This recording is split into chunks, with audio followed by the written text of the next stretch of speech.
होगा। तो चलिए शुरुआत करते हैं। आज का टॉपिक है संगम युग और आज का पहला प्रश्न है, किस युग को प्रथम शताब्दी से तीसरी शताब्दी ईस्वी के मध्य माना जाता है?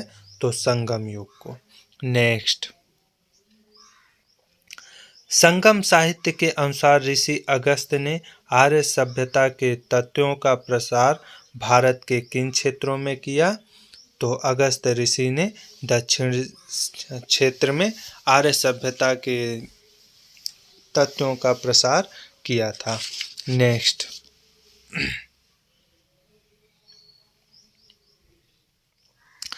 संगम साहित्य में वर्णित 3 राजवंशों में सर्वाधिक राजाओं की सूची चेर राजाओं को मिलती है। चेरों का पहला राजा कौन था? तो चेरों का पहला राजा उदयनजेरल था। नेक्स्ट, संगम साहित्य के अनुसार राजा उदयनजेरल कुरुक्षेत्र महाभारत के युद्ध में भाग लेने वाले सैनिकों को भोजन करवाया था तथा अपने लिए भोजन कराने वाले उदयनजेरल की उपाधि प्राप्त की। इस काल की संभावित तिथि क्या है? तो इस काल की संभावित तिथि 130 ईस्वी है। नेक्स्ट,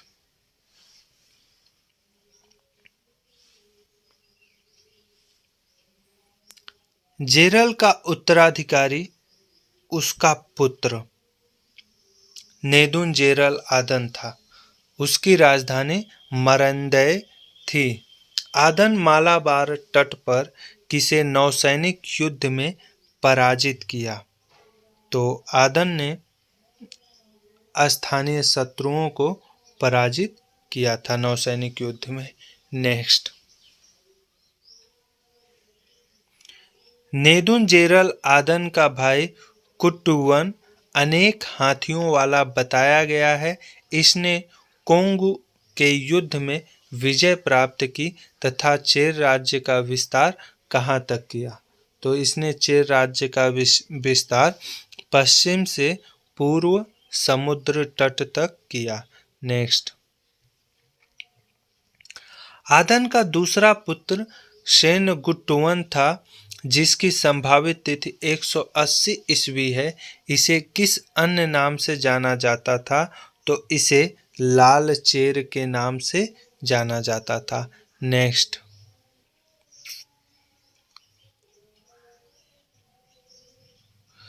पदरुपटु में उदयनजेरल वंश के जिन 5 शासकों के नाम का उल्लेख हुआ है, इन शासकों ने कितने वर्षों तक शासन किया?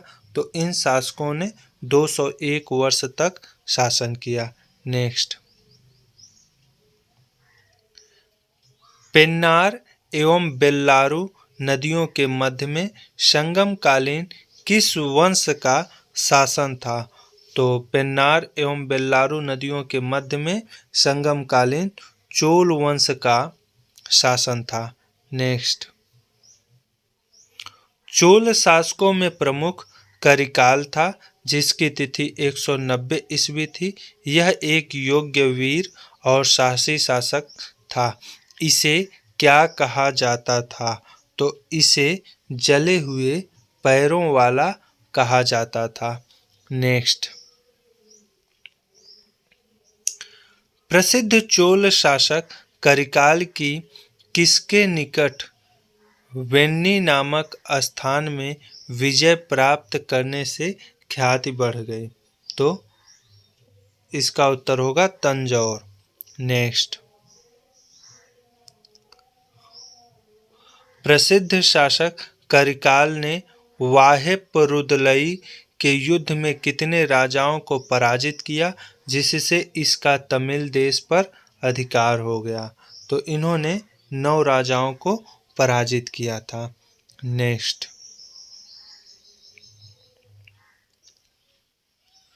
चोल शासक करिकाल ने साम्राज्य के आर्थिक विस्तार हेतु क्या कदम उठाए? तो चोल शासक करिकाल ने साम्राज्य के आर्थिक विस्तार हेतु कृषि का विकास कराया, औद्योगिक विकास और व्यापार वाणिज्य अर्थात उपरोक्त सभी। नेक्स्ट, किस चोल शासक का वर्णन जनश्रुतियां, शिल्पाधिकारम तथा एक 11वीं-12वीं सदी के अभिलेखों में मिलता है? तो करिकाल का वर्णन जनश्रुतियां, शिल्पाधिकारम तथा 11वीं-12वीं सदी के अभिलेखों में मिलता है। नेक्स्ट,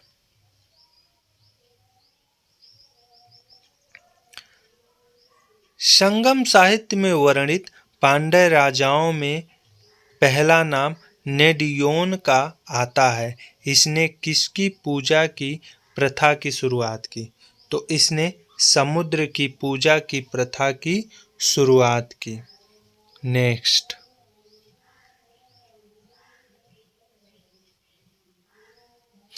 पहला ऐतिहासिक पांड्य राजा पल्लसालाई मुदुकुडुमी को माना जाता है, जिसका उल्लेख अनेक कविताओं में मिलता है।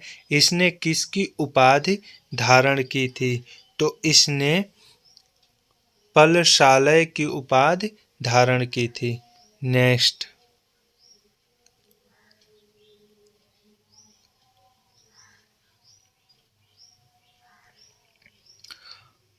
कौन पांड्य शासक युवा अवस्था में ही गद्दी पर बैठा था, जिसने तलैयालंगानम युद्ध में विजय प्राप्त की थी? तो इसका उत्तर होगा नेदुन जेलियन। नेक्स्ट, नेदुनजेलियन ने किस चेर राजा को पराजित कर बंदी बना लिया था? तो नेदुनजेलियन ने शेर राजा को पराजित कर बंदी बना लिया था। नेक्स्ट, निम्नलिखित में से पांड्यों की राजधानी कौन थी? तो पांड्यों की राजधानी मदुरई थी। नेक्स्ट, कवियों के 3 संगमों का उल्लेख मिलता है। प्रथम संगम पांड्य शासकों की संरक्षणता में मदुरै में हुआ। इस संगम की अध्यक्षता किसने की थी? तो इस संगम की अध्यक्षता अगस्त्य ऋषि ने की थी। नेक्स्ट, प्रथम संगम को 89 पांड्य शासकों का संरक्षण प्राप्त हुआ था। इस संगम में कितने विद्वानों ने भाग लिया था? तो इस संगम में 549 विद्वानों ने भाग लिया था। नेक्स्ट, प्रथम संगम में निम्न में से किन काव्य ग्रंथों का संकलन प्रकाशित हुआ? तो प्रथम संगम में उपरोक्त सभी काव्य ग्रंथों का संकलन प्रकाशित हुआ था। नेक्स्ट, अगस्त के शिष्य तोलकाप्य ने किस संगम की अध्यक्षता की थी, जिसमें तमिल भाषा के 49 विद्वानों ने भाग लिया था? तो तोलकाप्य ने द्वितीय संगम की अध्यक्षता की थी। नेक्स्ट, निम्न में से किस संगम में तोलकाप्पियम नामक पुस्तक की रचना हुई? तो द्वितीय संगम में तोलकाप्पियम नामक पुस्तक की रचना हुई थी। नेक्स्ट, अरुपडई से ज्ञात होता है कि नलियोकोडान दक्षिण अर्काट जिले में शासन करता था, जिसकी तिथि कब मानी गई है? तो जिसकी तिथि 275 ईस्वी मानी गई है। नलियोकोडान दक्षिण अर्काट जिले में शासन करता था और इसकी तिथि 275 ईस्वी मानी गई है। नेक्स्ट, तृतीय संगम की कार्यावधि 1850 वर्ष मानी गई है। इस संगम में कितने विद्वानों ने भाग लिया था? तो इस संगम में 49 विद्वानों ने भाग लिया था। नेक्स्ट, तीनों संगमों का उल्लेख 8वीं सदी के ग्रंथ इरैनार अग्गोपोरुल में हुआ है। इसके अनुसार तीनों संगम कितने वर्ष तक चले?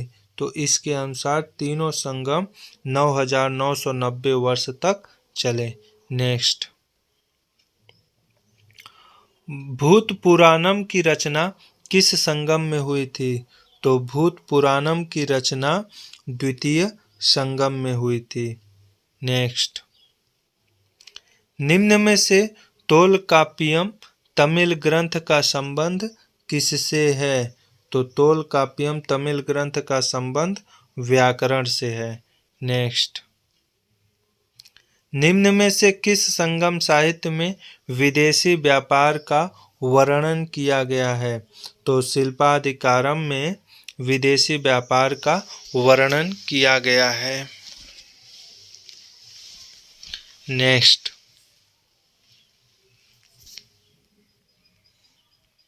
संगम काल में राजस्व का मुख्य स्रोत भू राजस्व था, जिसकी दर उत्पादन का 1/6 भाग थी। भूमि की पैमाइश के लिए किस पैमाने का प्रयोग किया जाता था? तो भूमि की पैमाइश के लिए मा एवं वेल्य पैमाने का प्रयोग किया जाता था। नेक्स्ट, संगमकालीन सेना की अग्र टुकड़ी को क्या कहा जाता था? तो संगमकालीन सेना की अग्र टुकड़ी को तुसी कहा जाता था। नेक्स्ट, संगमकालीन शासकों के पास पेशेवर सैनिक नहीं होते थे। सेना की अग्र टुकड़ी तुसी तथा पिछली टुकड़ी कुलय कहलाती थी। सेना प्रमुख को क्या उपाधि दी जाती थी? तो सेना प्रमुख को एनार्ड उपाधि दी जाती थी। नेक्स्ट, संगम साहित्य में समाज के कितने वर्गों में विभक्त होने के प्रमाण प्राप्त हुए हैं? तो संगम साहित्य में समाज के 5 वर्ग के विभक्त होने के प्रमाण प्राप्त हुए हैं। नेक्स्ट, संगम काल में वह लोग तमिल प्रदेश के आंतरिक एवं बाह्य व्यापार का संचालन करते थे, क्या कहलाते थे? तो उन्हें वेनिगर कहा जाता था। नेक्स्ट, संगमकालीन वर्ण या जाति व्यवस्था के अंतर्गत बड़े कृषक एवं शासक वर्ग वेल्लाल को चोल काल में क्या कहा जाता था? तो इन्हें चोल काल में कविदी कहा जाता था। नेक्स्ट,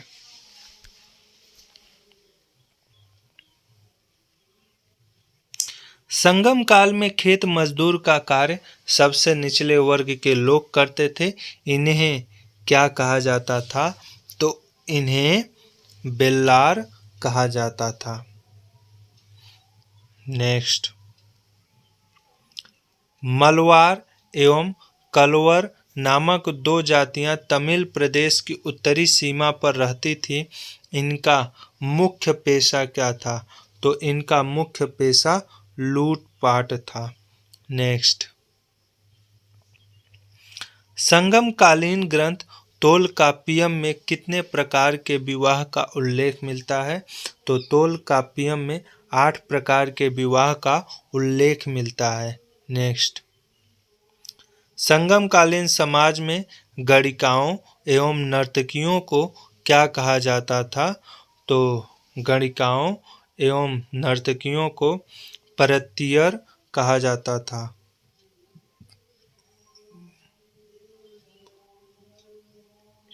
परतियर कहा जाता था।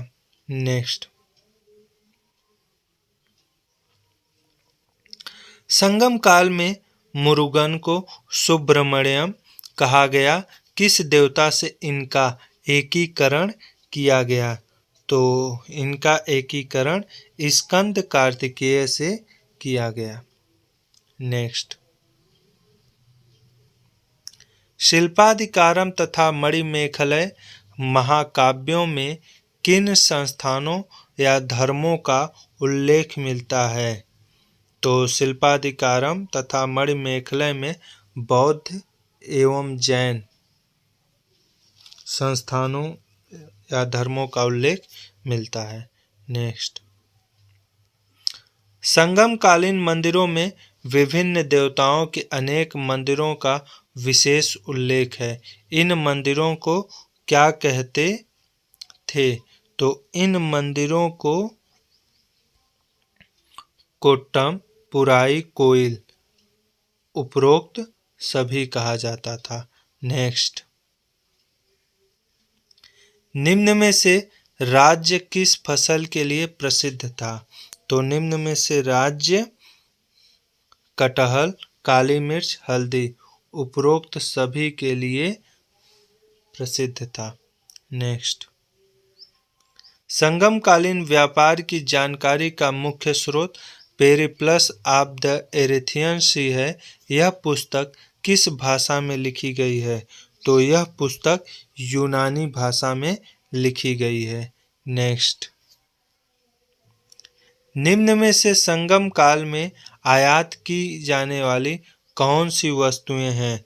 तो संगम काल में आयात की जाने वाली पुखराज, महीन कपड़े, सुरमा, उपरोक्त सभी। नेक्स्ट,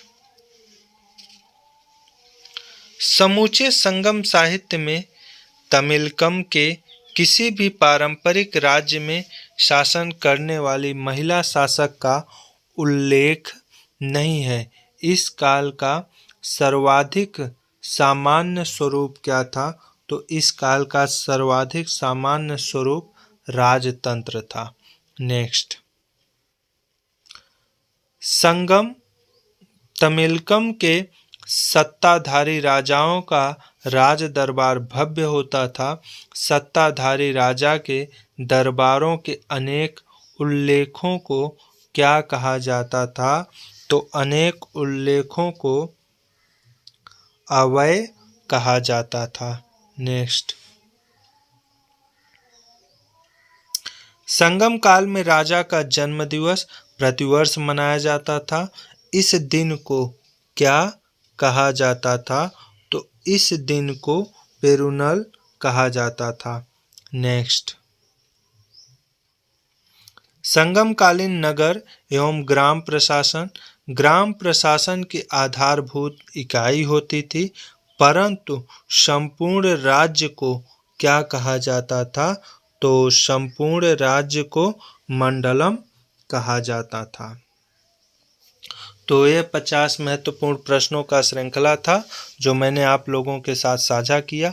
उम्मीद है कि आप लोगों को इस तरह की वीडियो पसंद आती होगी और इस तरह की वीडियो से अपनी प्रतियोगी परीक्षा की तैयारी करने में काफ़ी मदद मिलती होगी। अगर यह वीडियो अच्छा लगे तो लाइक, शेयर और सब्सक्राइब जरूर करें। धन्यवाद।